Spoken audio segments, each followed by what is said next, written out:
how to unleash the power of IBM Machine Learning.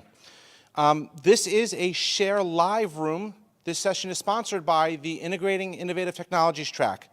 Before we begin, I do need to remind everybody that this session is being recorded.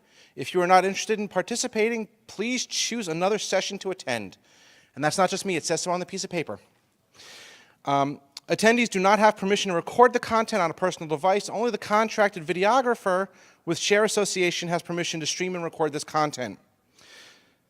We do want your feedback. There is a QR code that is on the presentation. Please use your app to provide feedback at the end of the session. We do use that feedback to help identify which sessions work well, which ones you want more of, and how to change the content to make your share experience more valuable. If there are any working members of the press in the audience, please make sure you identify yourself. Any press? No? Okay.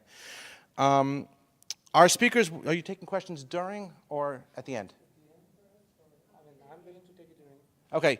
Okay. Either way, if you have questions, please feel free to raise your hand. Otherwise, you can save them to the end and they'll still be answered. So you're getting both choices here.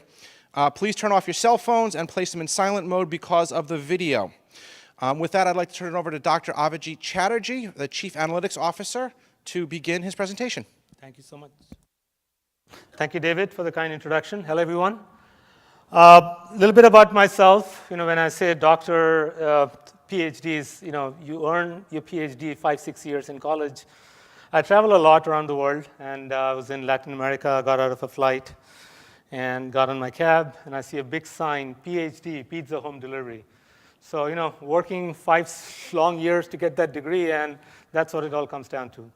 Humor aside, I did want to talk to you about machine learning. We're absolutely excited to tell you about the coolest and greatest that the Z platform has, right? So when people think about Z, they think about green screens, but Z has come a long way. It has a tremendous amount of innovation that comes to this platform, and today, the idea that when you hear, keep analytics closer to the data, this will become a reality, as you'll see with the use cases, with the technology that we'll present. So if you look at what machine learning is driving for our customers, you often hear about this thing called celebrity experience. And more than celebrity experience, you hear the word experience pretty much everywhere. You see it in airports, you see it in banks, insurance companies. Everyone cares about the experience for their customers. And you might have even heard that the millennials and the Generation Z demographics cares about experience. It's an experience-oriented economy that we live in today. So what is this all about? So this is a chart that I got from a chief, he's a chief analyst at Forrester for covering all of analytics, Mike Gualtieri. And he presents this really nicely that if you look back in the early 20th century, late 19th century, you had this mom and pop stores. You would go to a local grocery store, you would buy something. The store owner would greet you by his or your name, know you in person, know exactly what you liked, and you had the best possible experience with that one-on-one relationship. Then, Henry Ford came out with the automobile, the mass relationship about a one-size-fits-all kind of an approach. So people went out there, and they were everyone buying the same thing. So experience did come down. Then the 70s was all about clustering and segments. It was segment-based relationship. You were one in a segment. So as long as you belong to those demographics of the segment, you would get those flyers in the home. And I still get some of those flyers, which amazes me, because in today, experience-based economy should be one-on-one. It should not be part of a segment. But there's still a lot of traditional companies that follow segment-based approaches to reach out to their clients. And that's all based on demographic relationships, right? That's the best that they had at that time. Now, thanks to, ever since Steve Jobs stood up and introduced the first smartphone, the iPhone back in 2008, the world is absolutely revolutionized, right? So today, thanks to the social media, thanks to the smartphones, you exactly know where the customer is at any given point of time. You exactly know what's in their mind, because if you read their social network, Facebook posts, their tweets, they're often talking about what's in their mind. So that tells you a little bit about what the customer is interested in. And I'll show you use cases where by looking at their transactions, you can also know a lot about what's in the customer's mind. So working through all of this, you can give them this hyper-personal, real-time relationship. And everything that drives that, of course, gives your customer a unique and happy experience. That's why you see the big smile. But more importantly, what drives all of this is AI, artificial intelligence. Now, Mike Gualtieri categorizes AI into two AIs, AI that is pure AI, AI that will create machines like humans, right? That can think like humans, that can have emotions like humans. We are far away from that. I mean, we've been talking about it for 50 years, perhaps another 50 years, maybe we might have computers that think like humans. That's pure AI. But what we do have today, as Mike calls it, pragmatic AI, that's AI that is much simpler. It's much more tailored. It's much more catered to a specific problem. And that could be an AI where I want to give this unique experience to a customer for credit card churn. It could be for AI that detects fraud. So I swipe my credit card and the bank on the other end knows, is this a valid transaction or is this a fraudulent transaction? That kind of AI is already here today in big time. Almost every company is using this AI. So when Gartner puts out their top 10 strategic trends and you see the 3 key areas that they focus on, of course, the world is in an intelligent, a lot of intelligence is being driven through the AI, through the apps, through the IoT. There's digital aspects, and of course, in an interconnected world, you have mesh technologies like blockchain, like event-driven technologies that are out there, and so on. Kafka is a big part of helping drive that event-driven technology and architecture. So Gartner believes that AI is here today. They believe that it, at the end, will help drive better decision-making. It'll help you get closer to your customers. And Gartner called it narrow AI, some call it pragmatic AI, but that's the AI that's targeted for a specific task. And then the key is enterprises are focusing on getting direct business results from this investment. And the approach here is how can you do these on the mainframe, because that's where your data originates. That's where bulk of your data resides. So instead of having to copy all the data over to a data lake into an external data source, I need to be doing that closer to where the data is, because then my data is real time, because that data is generated on a regular basis. And my decisions are now not in stale data, but on real-time data. So my decisions are a lot more valid. They're a lot more concurrent with respect to what's happening out there. So machine learning for ZOS, this product got out, I would say, about March of last year. It's almost a little year and 3 months. And it's really done some amazing inventions. At heart, it's about that data gravity. It's about getting that analytics closer to where the data resides. And we know that a bulk of operational data today comes out of the Z, whether it's your banking transactions, your insurance claims processing, whether it's your retail transactions. The bulk of those today we know still run very much actively on the mainframe. It is the most reliable platform in the industry. And it does extremely well with transaction processing. So the idea is moving that data and moving that analytics to the data versus moving the data to the analytics. That's what data gravity is. But also the key is you have all the unique things that Z provides, right?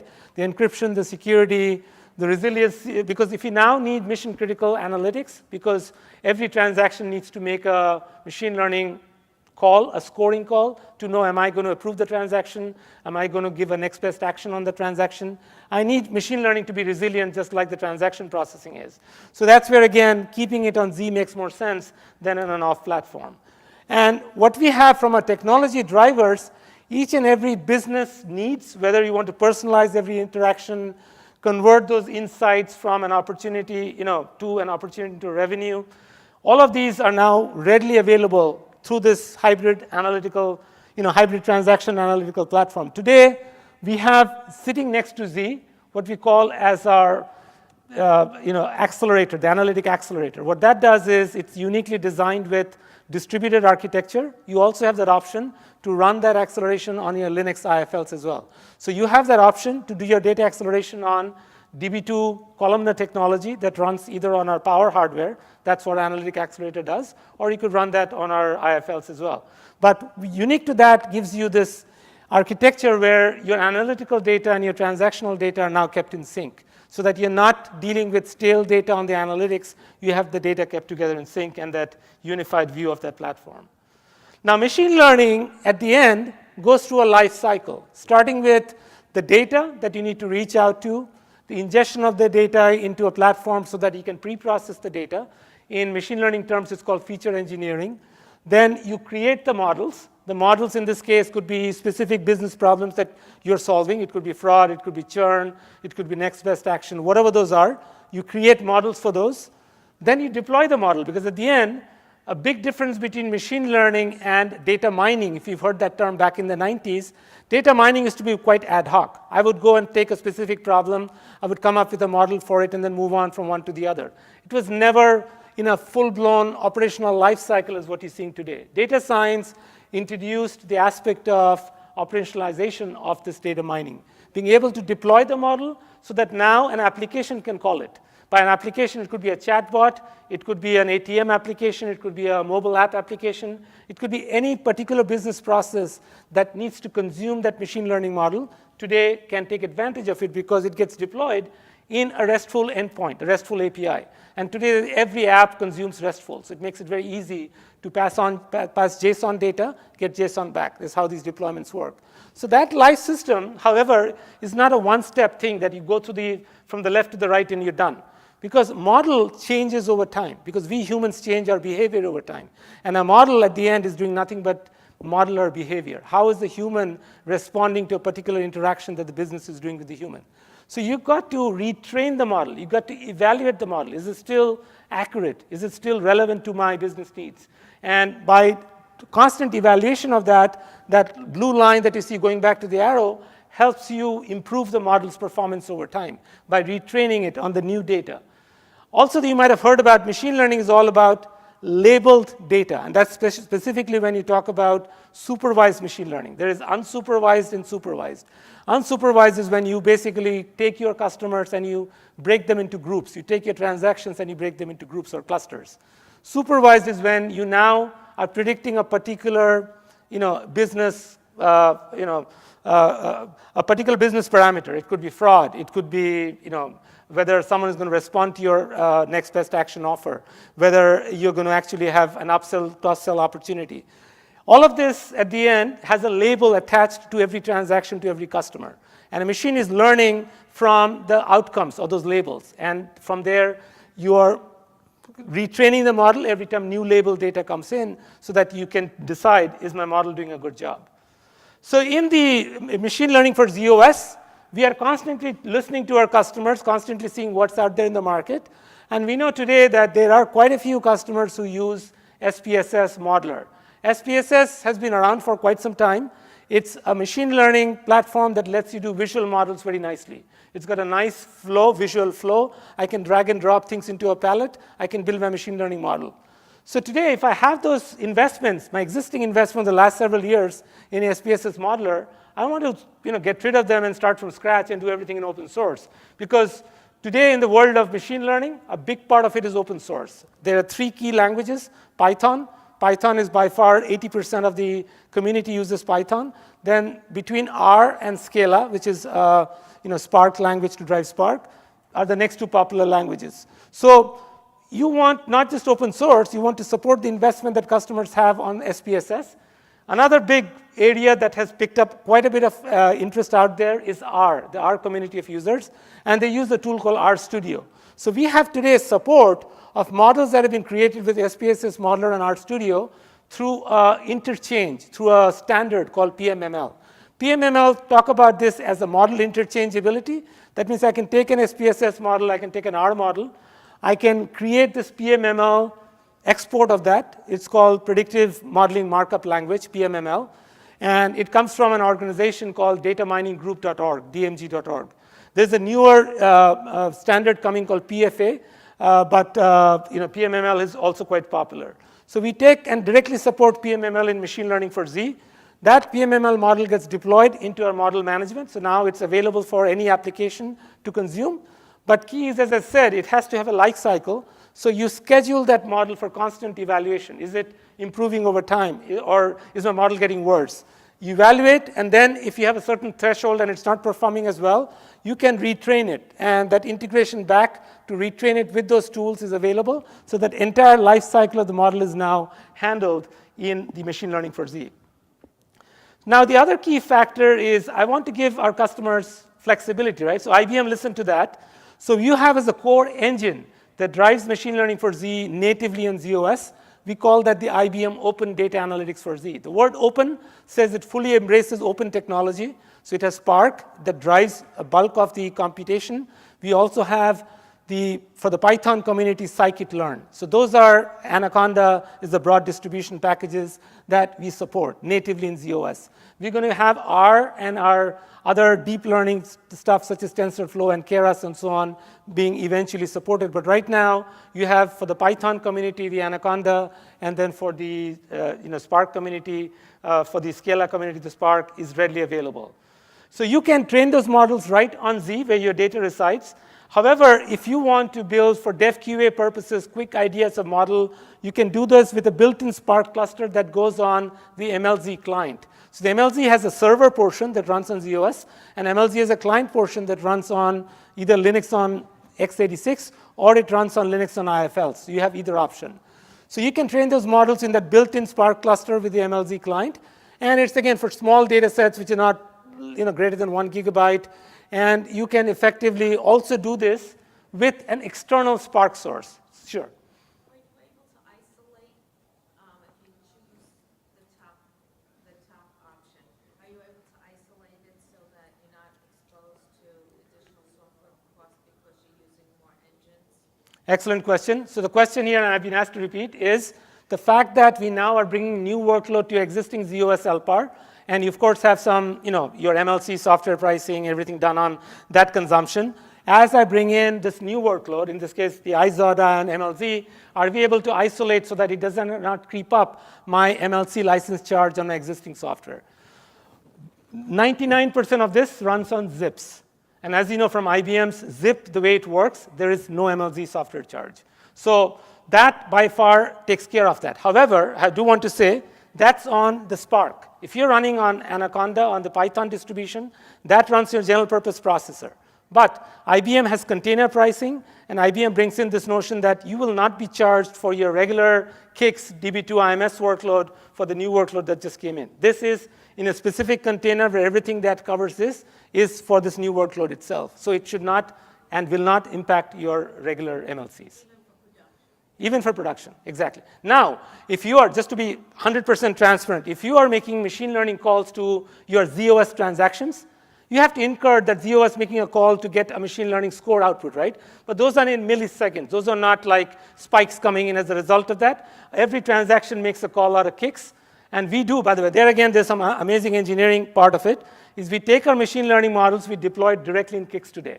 So I can run Liberty in CICS, which is, again, a zippable resource, and I can deploy my model inside that CICS in that Liberty. So again, this CICS transaction will make a call, but because it's running on the zips, you'll not see that MLC incurrence charge. But it's a great question.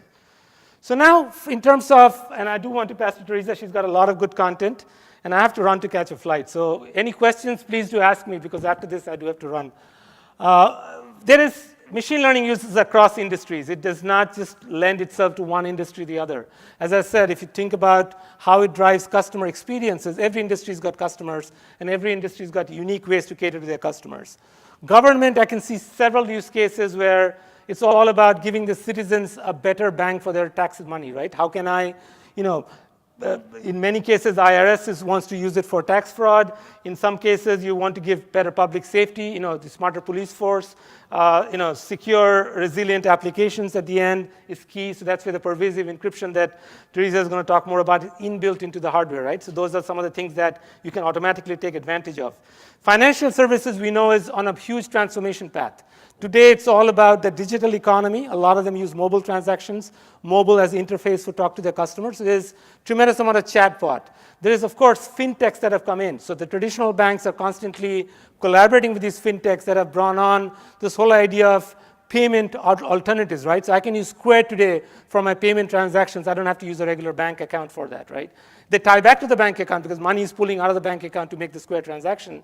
But at the end, the platform that I'm using is, say, Square or any of these fintech platforms. So there is tremendous amount of innovation on the financial services, and whether it's approving new loans, whether it's completely responding to new inquiries of any kind, these are all driven heavily through, again, machine learning. And again, the idea is, since your data resides on Z, build that on that platform, it makes more sense. So I'm going to actually show you now a live demo. Hopefully, the network, everything will behave properly, is on a financial use case with a credit card customer. So in this case, the credit card customer is seeing a lot of churn. And we see that today in the industry very much. Today, we see churn anywhere from 20 to 25% in industry, and the reason for that is people come in and attracted by the deals. Many credit card customers say, I'll give you 50,000 miles for signing up, and every time you fly in these airlines, they're all flashing these credit cards for those deals. Some of them are giving you 5% cash back for transactions on the gas station. So people like to shop around, get the best credit card that gives them that. And in fact, there was an article in Business Week a couple of years back where they said that people have figured this art out, that they go and sign up for 6 different credit cards that gives them these free miles, accrue 300,000 miles, and get a business class ticket, from here to Asia and back. That ticket could be worth $10,000. Yes, these credit cards that give you these 50,000 miles have an annual fee. So fine, it's $100 annual fee. So I'll pay for, if everyone is giving me 50,000 miles, I have 6 of those. I paid $100 annual fee 6 times, $600, and I get $10,000 worth of that 300,000 miles. It's a huge business opportunity for me. So there are people out there who are doing exactly that. They're coming in, and they're shopping for credit cards, and they're constantly looking for that churn. So this bank takes a different approach. They want to use Watson. They want to use personality to understand the customer and give him or her an experience so that they won't even want to consider leaving the bank. So let's show you how they do that. So let's go to that use case.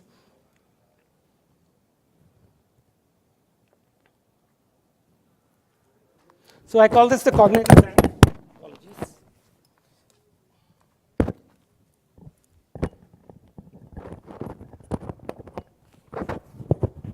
I call it the cognitive bank, so let's log in as a customer, Bruce. And what this bank does is it takes advantage of technologies from IBM Watson. This lets it look at the customer's data, such as its tweets, anything that he puts out on Twitter, to understand him or her personality better, understand how best to cater to them.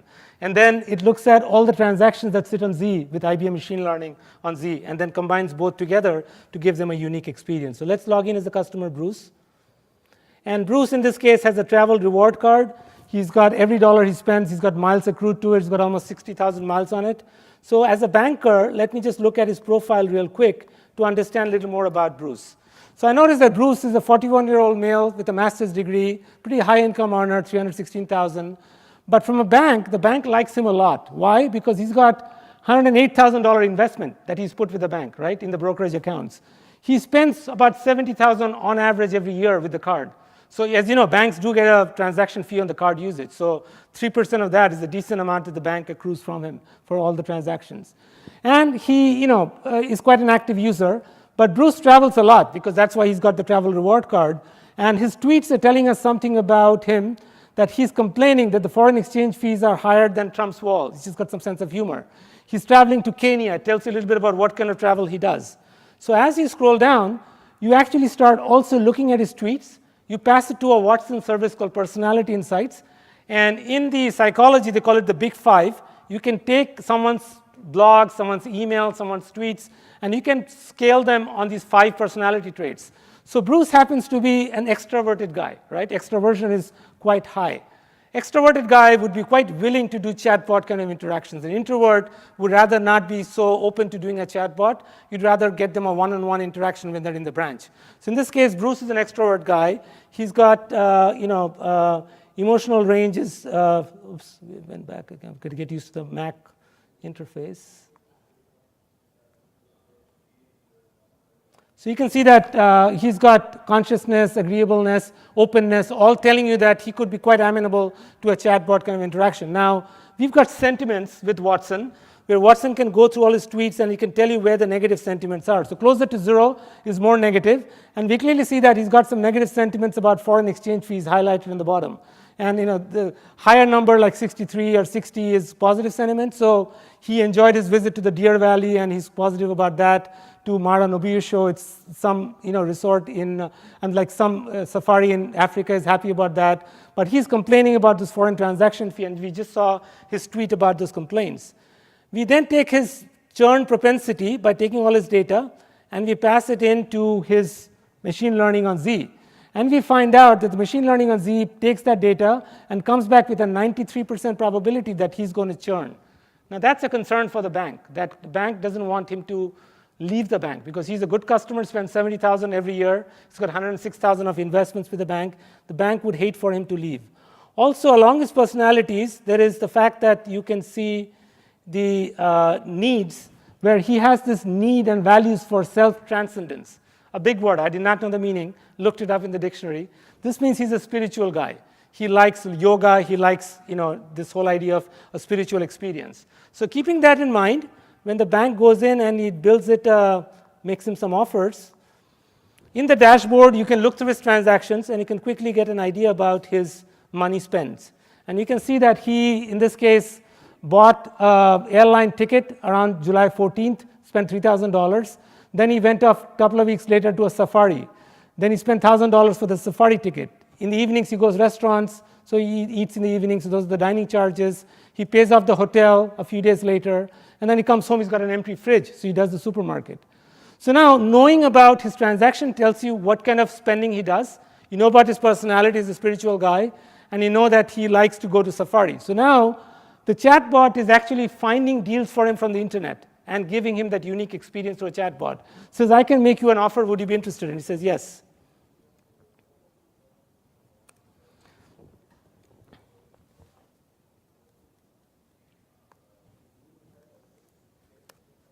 So he says, well, I can make you offers in travel, restaurants, clothing. He says, well, I would be interested in a travel offer. So he types travel. And now it says, well, look, this is again going through his transactions. The chatbot knows that, and this is where the hyper-personalization comes in, that he's not just one going to the beach resorts in Hawaii. He's interested in safaris. So he's been to Kenya recently. So are you interested in a safari again? He says, yes. He's an adventurous guy. He likes it. Now the chatbot can get some offers based on weather, so wants to know which month are you planning your trip, and he says, well, in the month of August. So now, turns out, given all this information, what the chatbot does is it goes and sends him to foothills of Himalayas. He just saw the lions in Africa. This is a whole different safari park in the foothills of Himalaya. Remember, he's a very spiritual guy, he'll get a great experience. And now it wants to, and it gives him a great offer to take 50% discount on that safari ticket. But interesting enough, because he's going in August, which is in India monsoon season, rains cats and dogs, it wants to make him an offer related to that. It says, yes, sure, I'd be interested in the offer. So that's the pretty raincoat that he gets. He gets another offer on that's come in handy when he travels. But the key is, remember, the bank would hate to see him leave because he's been complaining about foreign transaction fees. Says, now that you are very special to us and he's going to plan another trip, we would waive all your foreign transaction fees. So at the end, it was able to curb the churn propensity and at the same time give him a great experience for his travel coming up. If I had banks doing this kind of interaction with me, believe me, I'd be bringing them a lot of business. And this is what machine learning driving experience is all about. So with that, at the end, this is all, it goes back to, I just quickly want to show you the interface. So this is all at the back end driven by a web-based interface for machine learning. You go in, you have a bunch of notebooks to start off with. This is a community so that you can pre-start with starter notebooks that are already there. You can go in and build Jupyter notebooks with any code that you like. This visualizes the data, gives you some insights about your customers. In this case, I have some insights, in this case, shown by income, colored by state. These are all one-line code that does visualizations, which we package with IBM's machine learning called Brunel. And then we have models that are built. And when you see a model that is built with such a steep, what we call as a ROC curve is a true positive and a false positive rate curve, receiver operating characteristic. That means it's a very strong model. So this churn model that I just showed you that we called for that customer has been built there with very strong propensity. And then you can go in and actually test that model. So these are all the list of models that you deploy in machine learning for Z. It shows the whole life cycle, which version it's at. So next to every model name, you see versioning. In this case, these are V1s. It tells you what type of model. Is it Spark? Is it PMML? It tells you about, is it online? And can you make direct calls to it with RESTful interfaces? And you can actually go in and this shows you the overall dashboard in terms of as the model is being tested, how is it performing. It shows you, let's just show you the typical access speed, just to give you an idea about how fast these models are. So you notice in here, response times in 6 milliseconds, 8 milliseconds. That's what you want. You want machine learning that doesn't impact your operational transactions. You want that to be just as fast. So this tells you the scale of what machine learning on Z can handle, 6 to 8 milliseconds. In fact, we've shown with a very large scale fraud use case with almost within 3 to 4 milliseconds with a very high concurrency. And then you can test those models with, again, a visual interface.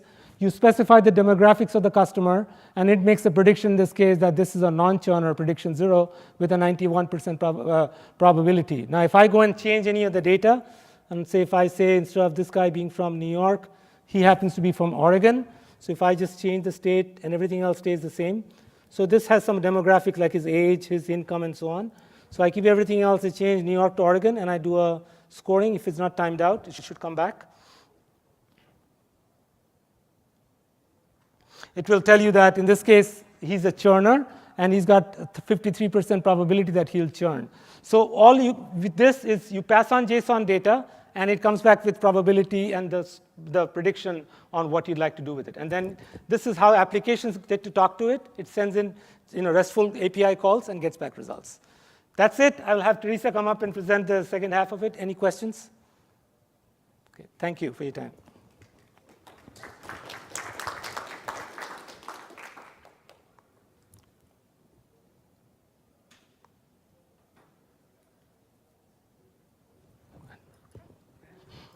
Sure. Are you guys the implementation using the same language that they were developed in, or do you rewrite them in C and Java or anything like that? That's an excellent question. So the way the models get deployed is models get serialized. So yes, great question, thank you. So the question is, are we deploying these models in the same language that they were built in, or are we standardizing them into a single particular language? So today what happens is models get written with Python. These are the open languages in machine learning, or they get written with Scala, or they get written with R. So we keep native models the way those open source models are built, and they get natively serialized in our scoring engine. However, if you're bringing in SAS, for example, a SAS model, or you're bringing in SPSS that's not natively running on ZOS, we're bringing them as what you call as a predictive markup language, PMML. That is just the format of what the model's parameters are, and then we deploy it right here in our machine learning engine that is, in this case, it's driven through Spark. So it gets integrated and deployed right there, and then you're able to make calls to it. But if you're using any of the three popular R's, Python and Scala, we are keeping those native to those languages and deploying them. It's basically, we take the binary models, we serialize it, and then make it available for consumption. Thank you.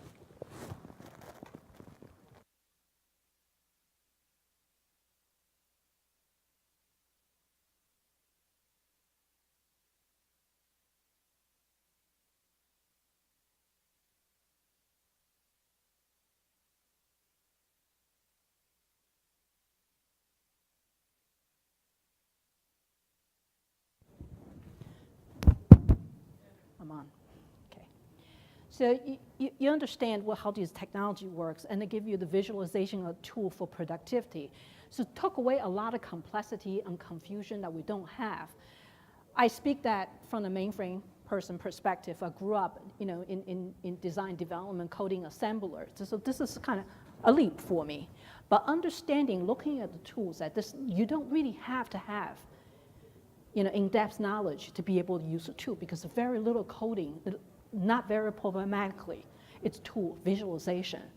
And then it's very intuitive for you to follow. So that's a good thing. So IBM Machine Learning for ZOS and IBM research more than a decade ago started with machine learning based on the principle of human neocortex brain, how that brain works.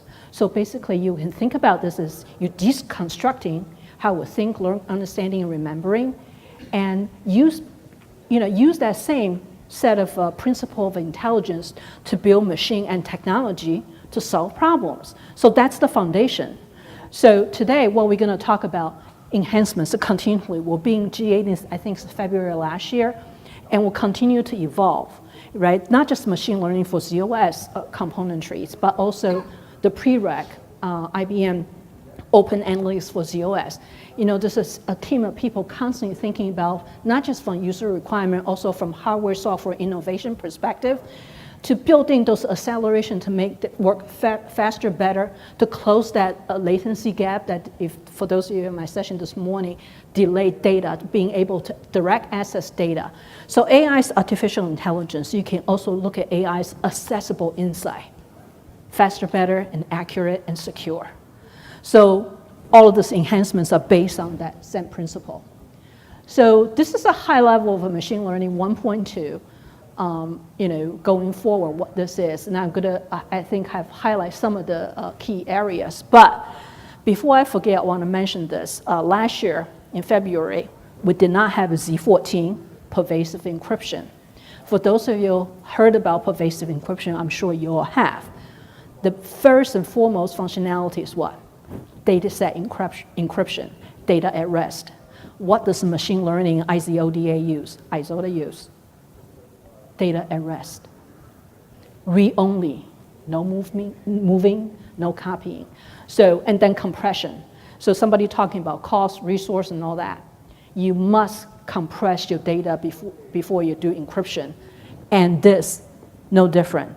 Compression, ZEDC, I could say it's pretty mature technology, but enhancement continue to go forward, and there are hardware components, accelerations built in, right, to make the faster and best. So the whole thing is enabling you to, be able to have you identify data you need to give you that insight that you needed going forward. So machine learning is a service for your enterprise, and if you see some of that, they are really componentized, the things, they do very specific things, that's all they do, they continue to do that repetitively. So we can carve that into as a service going forward. SPSS modular integration, that, I'm going to talk about that in a moment. Interoperability between data science foundation and machine learning offerings, different offerings to give you that flexibility you needed it. And then integration with DB2 Analytics Accelerator, I'm going to show you what that is.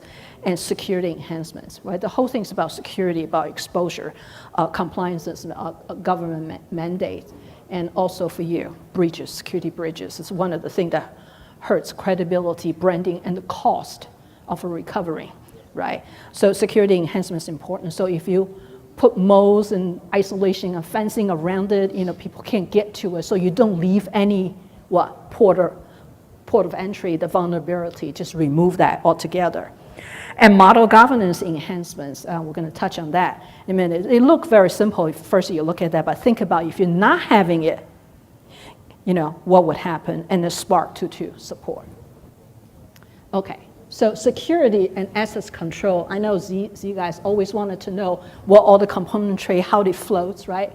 So they made this as possible from the perspective of the Z governance in terms of data security. How do we protect our resources, in this case, data resource, and access. Access is important, this whole thing about data flow. When I'm talking about read, have access to data, because I'm not taking a piece of data, make a copy so I can use it. You have to have access in real time, even though it's already archived data, read only, see? But you access that in real time to read. So access and visibility, okay? So if you look at, in this particular case, it's a Linux machine learning portal. And if you see the dashed line, how this container, I shouldn't use the word container, how this componentry, component works from Docker container perspective, you're hosting on that.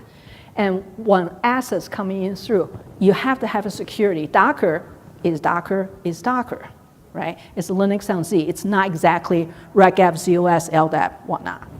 So the private network give you a layer of security. And then you look at the next thing, the use authentication of username and password, and by ZOS SAF. So ZOS SAF is ultimate security. So now you Spark user, which is new to mainframe platform, is protected under the same data and security governance under that umbrella. So that, it's not just, it says including data access. To me, it's all about data access, because once you can do read, you can directly reach into so many different data sources on your platform, and you're coming from what? If this is Linux on Z, what if it's from x86? Now all of a sudden somebody can read directly to all the way to your back end in real time. So think about the ramification of not having it. So authenticate user at each entry point, so I call them port, POE, port of entry. That's really important. So you have your standard ZOS, TCP/IP, transport TLS, and application TLS on Linux on Z. So those are the standard protocols, and they were being used for a long time. So that should somehow give you some comfort level. So the rest is the Jupyter Notebook, the Apache Torrey, all of that. So those are components that are not native to C in the past, right? So that's important because looking at here, what would you access to? You have direct access, DB2 vSAN IMS. It's a direct read. Okay, so model versioning and management. It's really simple, different version, big bubble. But think about this. Machine learning, it's point in time and constantly changing because when human behavior changed, guess what? Your machine learning, the model going to change. You're going to train them again. It's not really retraining, it's train them again. Good example about that, old days. I grew up at that time. Whenever you need money or do anything transaction, you go to a bank called the branch office. Then later on, we'll have ATM, right? It's getting popular. That's driving your KICS transactions, right? And then inadvertently driving that batch window at night. Over time, branch office kind of disappear a little bit, right? And then you see the ATM transaction goes up. And the next wave, it's mobile transactions. So they don't even go to branch office, they don't even go to ATM, they're doing mobile. So all of that is user behavior change and your data change. Our behavior changed. So how often do I go to branch office? How often do I go to ATM? And most likely, a lot of time people want mobile banking. So that's implicitly gathering my behavior, my pattern. Okay, how they're going to improve that experience based on the information gathered. Where a lot of times people do explicit profiling. Explicit means what? Asking questions. For instance, you just purchased a new phone. They will ask you, rate their experience. What did they do that for? Why did they spend the time to do that and then wasting your time to answer questions? Because they wanted to know that user experience, how they improve your interaction with you in the future and benefit other users they're working with. Think about that's explicit profiling. All that information come in that all eventually get brought into the model. So you have deploying a new version. So when data change, human behavior change, you want to have a new model and maybe even new algorithm or change the algorithm you needed it. So now you have a new version, testing new version, or fall back if you need it because you want to compare, like say the example of what this is, what people doing mobile trend versus ATM. Let's not even talk about branch office visits, right? Comparing that. So they can use that for staffing or other planning purposes. This is information. In addition to improve their business efficiency and bottom line, in addition to give you that celebrity or unique experience. So serve multiple purposes. So the different version of model management become very important, but on service, but if you really think about it, it's really important. So now it's there. So going forward, SPSS modeler integration. Anybody using SPSS modeler as standalone? Well, Zio has been supporting SPSS modeler since version 15. I think I actually did a couple of share presentation maybe more than 5 or 7 years ago. Anybody using it? SPSS modeler, KICS transaction, DB2 adapter, UDF 99. No, doesn't ring a bell? Okay, you're safe. Now, if you use that, now you look at SPSS model, now we're about version 18.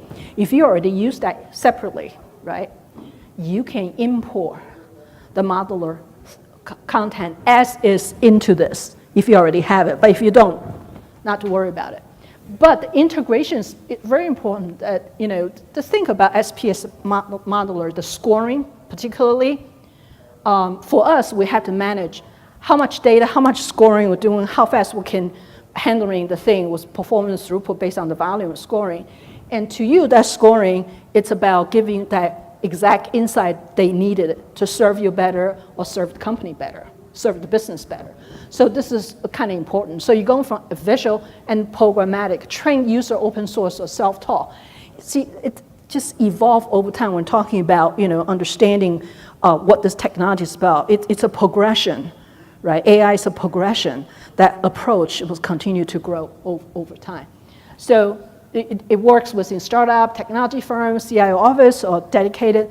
The background in mathematics, computer science, maybe it's important, but maybe not. but we build that in so you don't have to. So the end user does not have to have a degree in mathematics science or data science to be able to do that. So all this contribute to data science based on technology and tools so we can make it better, faster for you.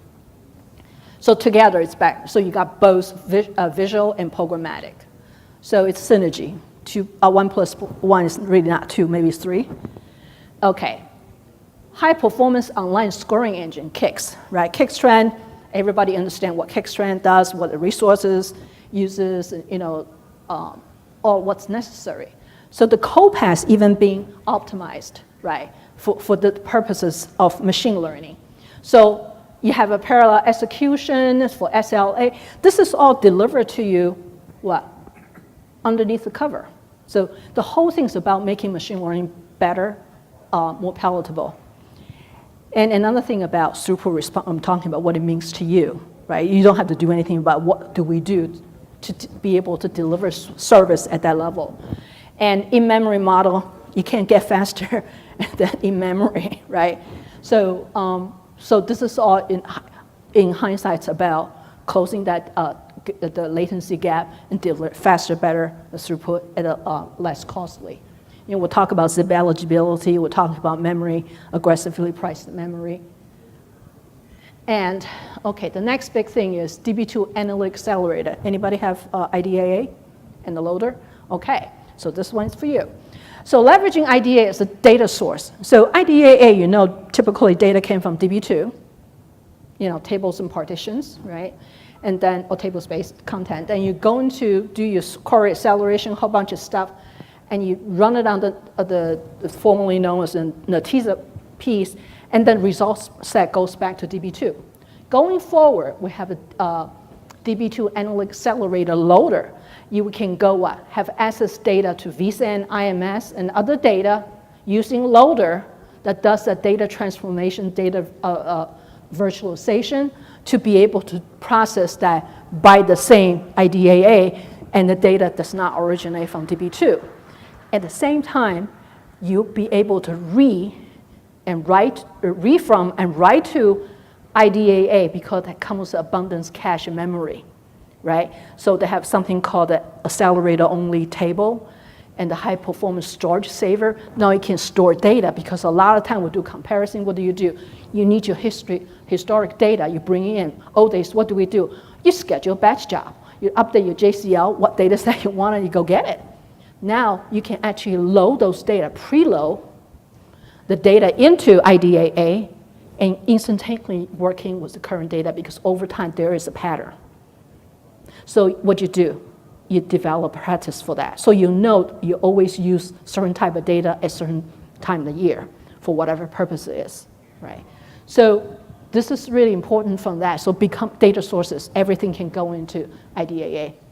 And that available now Jupyter Notebook, right? Visual Model Builder, this is the machine learning CADS, CADS, Cognitive Analytics Data Sciences, and SPSS model routes. So you see, access, it's about accessible data and insight. And continuous integration with IDA after 1.2, including IaaS, is IBM Integrated Analytics System. Remember, IDA now have 2 implementation offerings. One's Power Boxes. The other one is virtual/software appliances running on Z or ZR1 or IFL-based, I could say that, in the secure service container, Dockers. So you see, it just continue to integrate. The whole thing's about accessible information, so you don't have to go do something about it just by copying and create a copy and do that. Then you have to keep it in sync. Then you have to worry about replication, federation, kind of. You don't have to. Direct access, read. So that's a good thing. Okay, the IT operational analytics solution now come with template. IT operational analytics been going on a long time. Started out with SMF, RMF, right? Then QMF, right? Then we have Z-Aware, then we have IOAZ, we have activity decision support, the CDP, a whole bunch of other stuff. They're using the same data source. They're all SMF records, one form or another. They are SMF records. So for IT operation, and later on now we further complicated complex stuff with Splunk. If you're using Splunk, that's also part of this. But the key thing about it, the real-time IT operational data to monitor current DB2 for COS health status. So the DB2 stats, right? We have OmegaMon was XE, it's still XE. And you do that, now you can extend this and create a template. So that is consumable for machine learning purposes. And then historical operational data, obviously you have to have a historical, you always do some sort of comparison, right? Everything you do is comparing. And the sample application can build dynamic baseline for DB2. This is really cool, it's out there. So you have your baseline to something you can compare with, something you can trust, something you can rely on, have confidence in. Right? And DB2 KPI, so that's something you know and dear and near to your heart. Okay, the next thing. This is as a service. This is something at the beginning I wasn't quite sure what this is. Then I realized how this is kind of sort of intrinsic into what data, to me, now it's like water. It goes everywhere, it seeps everywhere. Everybody uses it. And you see DevOps, and what's that DevOps and catalogs and all those things, what that got to do with it? Think about underneath it, what is it? So don't think about on the technology level, thinking about what's the data source? What do you use the data source for? And if you apply this technology on top of that, now begin to see, I do this all the time, this is repetitively. Can use this as a service.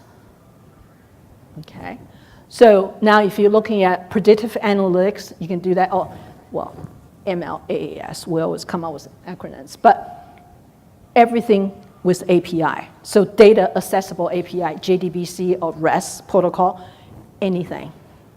API is kings, right? APIs. Pretty powerful technology. And continuous learning loop was easily integrated into DevOps process. So DevOps actually use analytics, machine learning capability to make it improve it better underneath it. You don't have to do anything on that, so it's pretty cool. And fully automated machine learning workflow for application developer. Automation is that thing. Without your interference, which I'm sure you don't want to do that, do it yourself kind of thing. So this is pretty neat stuff. The whole thing is about API. Anybody using API Connect? Enterprise Connect? No? Okay. All right, so continuous delivery, this has been going on for a while. So this is machine learning and IBM Open Analytics, Open Data Analytics. Is traditionally, what do? You wait for the next release this long. This, one, we have a capability, functionality available, especially paired up with open sources, different times. So you have to change that. You have to change that differently with how you maintenance philosophy, how you do upgrade or migration continuously. So we'll deliver that capability to you when it becomes available, when it's appropriate. So you don't have to wait for a long period of time. What if you hung up on something?